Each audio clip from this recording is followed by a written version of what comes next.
Some people are cringing because I'm putting pins through a skin system. Some people would say never put pins through a skin system. It is totally just an opinion. You know what I'm thinking? Real world right now. I'm getting ready to cut this out. His head might be sweating or secreting oil. This is not. Most important thing right now, I'm confident that's going to fit. I've got all kind of thoughts going through my head, which is faster. I've got two different tools to choose from. Hairskeen sells this one. I've used this forever. I just want to show you the difference. I'll use a little bit of both. I loved this little horsehair bristled brush that you can get from almost any hardware, Home Depot, Harbor Freight, Lowe's. Get it spread a little bit so it doesn't start dripping, and then decide to start. I like to focus on the edges. Don't even think about the middle for a minute. I'm going to focus on the edge. I know I'm coming right down to right past there, right past that little mark. I start getting this whole front hairline done. I drew a little bit of a line where the actual system goes here, so I know that's the actual spot that the system comes down to. Picking up a little from up there, bringing it down to here, holding the hair down, and then I know that's my approximate distance from that very front line that I drew. That's pretty close to skin color.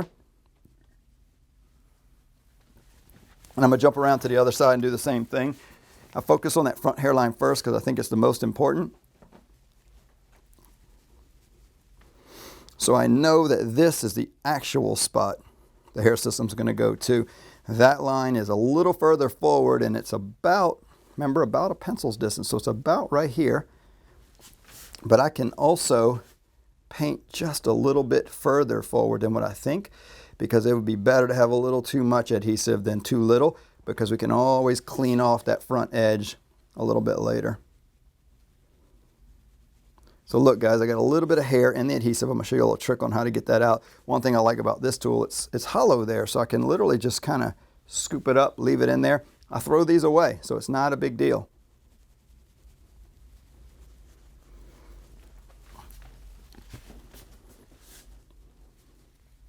That front is going to start to dry clear while we do the rest of this head. I'm going to put a little bit more. This is Great White by Walker Tape Company. I'm just going to try to move this around a little because I don't want it to drip where I'm not watching. And then I'm going to focus on this very edge, holding the hair down and painting up away from that edge. If you'll notice, this tool leaves a tiny bit more adhesive on the head than this tool. If I start to spread adhesive with this tool, see, it lays it a little flatter. Don't know which is better. I guess it depends on what part of the country you're in, but you're not going to absorb any here, so you're not going to waste as much, but you do kind of have to be careful not to put too much, because this tool is not going to absorb it and forgive you a little bit.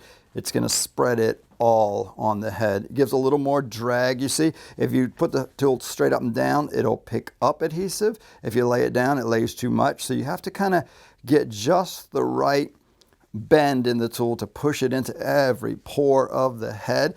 And I think that in the beginning, it's sometimes a little easier to use this tool because it's much more flexible and more forgiving. The Hairskeen tool is a little more advanced and puts the adhesive on a little thinner and is a great tool, but definitely practice on a mannequin head first.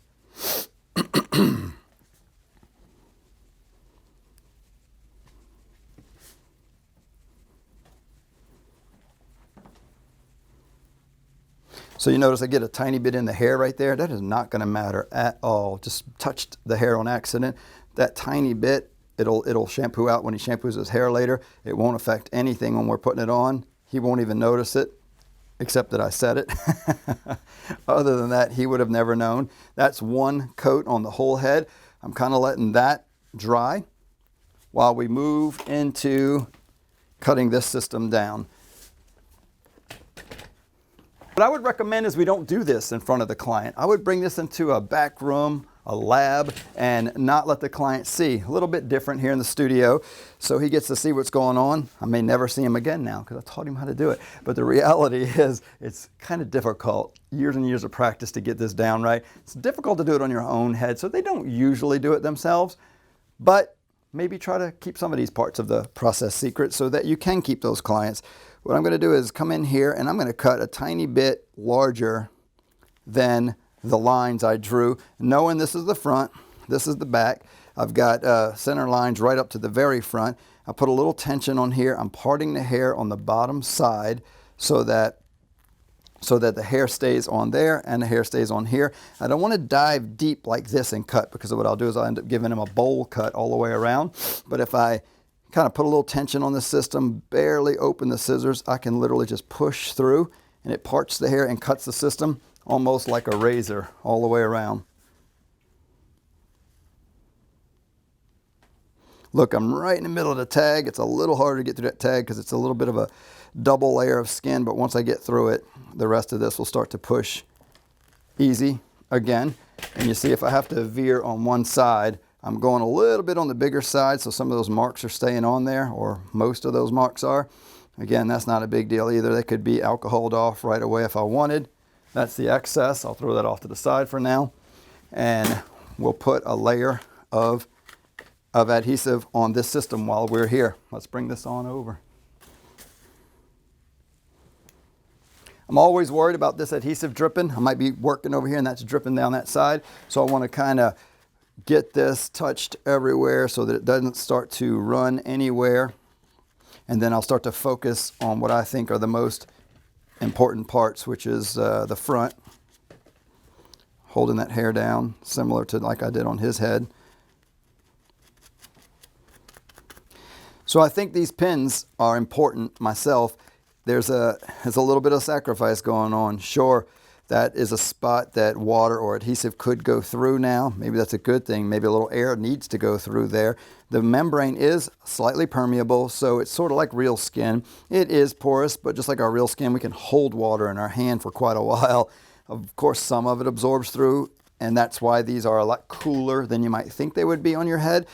But they do hold water for the most part, and these pins, to me, are the safety net of this hair system falling on the ground and this adhesive getting contaminated with the little hairs and things on the ground. So I like to kind of have it secured rather than falling on the ground. And I think it's worth, see the adhesive running?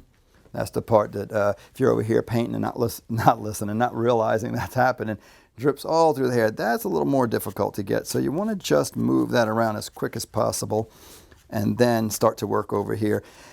I think the more this adhesive is stroked out like this, the better it holds. I think that when you look at a surface under a microscope, the surface is a lot rougher than it looks. You can kind of even hear it here. It's even making a little scratchy noise. There's a lot of hills and valleys in the surface, and I believe that the more I go left, right, forward, forward, backward, left, right, up and down, diagonal, I'm filling in more of the pores and getting more of this adhesive to touch more surface area of this system, as well as his skin. So that's one of the reasons I do a whole lot of brushing with the adhesive. I just don't feel like that one time is enough. I need it to come in contact with and here comes the hair coming out of the tool, so I'll pull it out before it ends up in the adhesive. I feel like I get a lot more contact with this adhesive. And the adhesive itself, I imagine, is made of little bitty molecules that are putting spaces and gaps between themselves. And so the more I'm moving this, the more chance that it's touching every little surface. We'll wait for that to dry clear. I'm going to put 2 coats here and 1 coat there. So this is clear while that was drying. That won't necessarily dry clear nearly as fast because it doesn't have the body heat. Sometimes I'll put a little blow dryer on it, a fan, a hood dryer up kind of high on medium. But here's the most important thing, getting this second coat here, waiting to see what happens there, and maybe we'll put a little dryer or something on there.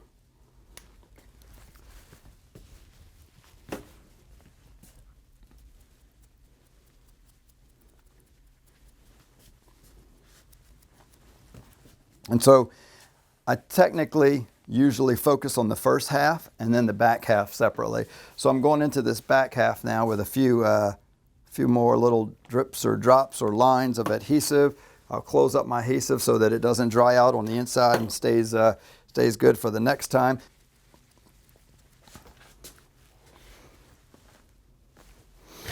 So most of these marks we'll be able to take off later because the system will be right behind that. Real world, I'm short. He's a little taller than I need. Chair doesn't go down anymore. Clients will go down though, watch. I'm just gonna push him down a little. Sometimes you don't even have to ask. You just push right here and they go down and it works out just perfectly so I can see the front really well. I'm gonna put my glasses on so that I actually find that front really well.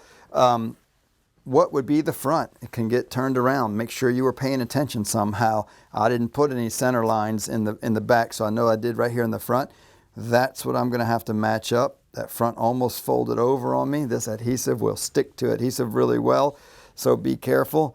I'm gonna see the hairs on the front here. Watch what I'll do. I'll use his face to brush those hairs out of the way. I'll come down a little bit further and use his mouth, his nose, his forehead. It's no fun for him, but it's just kind of quick, and I get that first mark to match up, and then the second, and then the third, and then the fourth, and I'm gonna stop right there for a second and show you. You can stop, you can breathe, you can move some things out the way. Let me do this just to make sure you can see really well. And what I'm doing is just trying to get these center lines to match these. And so as I go here, I can push his head down a little bit more if I need to. On the inside, I'm using these fingers to press the system down on that inside. So I get in here, I'm holding with my ring finger and my thumb way on the edges to keep it spread side to side. Don't stretch it, but keep it stretched enough. Not stretched, but just taut enough to keep the wrinkles out and towards me. So pulling sideways and towards me just a little bit, just so I don't get any wrinkles in the system, and making sure those lines. Look, I grabbed with the heels of my hand here and put him down again like that. And then make sure that this is all matching up around the edges. Lines are starting to match up. I usually would keep his head down. I realize for the camera you guys might need to see, so I've raised him up a little bit. I want that one last dot there to match that one. That's what I'm hoping for. As I'm going down, it looks like it's going to be a little to the right, so I'm going to slightly adjust to the left. Just the slightest bit. I'm pulling just a little bit here as I go to lay that down, you see, and then it made it line up just perfectly right on top of each other. So then as I let this, at this point it's almost autopilot. It'll just lay down if I let it, but I don't want it to flop and this stick to right here. I want that to end up where it should be. So I'm just kind of controlling it going down. And as it goes down, there's no stretching happening. It's just going right down to where it should be. And this is what Walker says is the most important part of adhesive sticking, is making the adhesive stick to the adhesive, giving it some pressure. No adhesive just sticks to the other just because it's laying there. It needs to be pushed on. Not that this doesn't feel really good too. Most clients kind of love this and say you can just keep going. A few tender-headed people don't like this at all, but either way it has to be done. You've got to push really firm and make the adhesive stick to the adhesive, the skin adhesive stick to the scalp adhesive, but as well you need the adhesive on the scalp to get pushed into all the little pores of his head also. So at this point I think it's down pretty good. I tell you, there are some techniques where some stylists will put a towel on top of the head, twist it, ask the client to pull really hard, and they'll rub on top of the towel, and that's fine also, but I don't think it's necessary. As long as you're not putting big tangles in the hair like this, you're just kind of little bitty movements where you are, and that will help hold that adhesive down.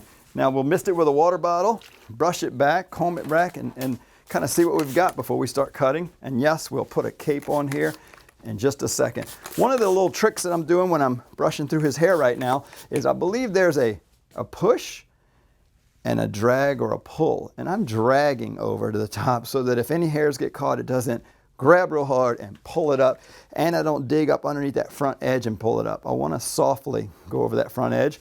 So I'm not doing an aggressive comb right now, even though it looks like it because I'm going quickly. I'm doing this, and sometimes I'll turn in a little bit just to control a little bit more hair, but definitely not on that front hairline.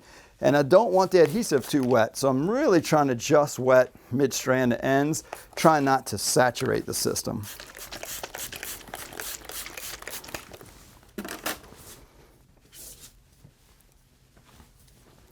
Now the front hairline doesn't look perfect yet. Some of that hair is sticking to some of that extra adhesive I've got on the front, so I want to show you what happens with that. Some parts of it look really good and some parts of it are still bonded down to his scalp. So what I'll do is I'll literally pull those up. I can literally just pull the hair out of that extra adhesive and then as we cut his hair, that'll just kind of wear away. But we also can remove it. Where it looks a little thick or clumpy is where 4 or 5 hairs are bonded together. And sometimes you just need a finer tooth comb to separate them and then pick them up and go back. Still a little clumpy right here, but I believe it'll separate as we, well, I know it will from experience, as we're cutting his hair. Sometimes it's better just to leave those few pieces stuck down, but if you need to get in there and push that base down, it's better to push the base down with the teeth of the comb, leaving the hair up like this, rather than bonding the hair down by pushing with your fingers. So before we go much further, let's go ahead and get rid of that little bit of line on the front. A little bit of alcohol on the front of a towel.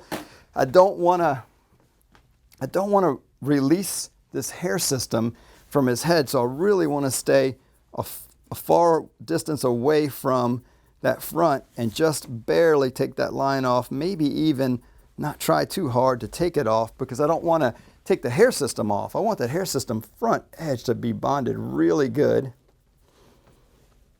and not take any off with the adhesive or spray the front.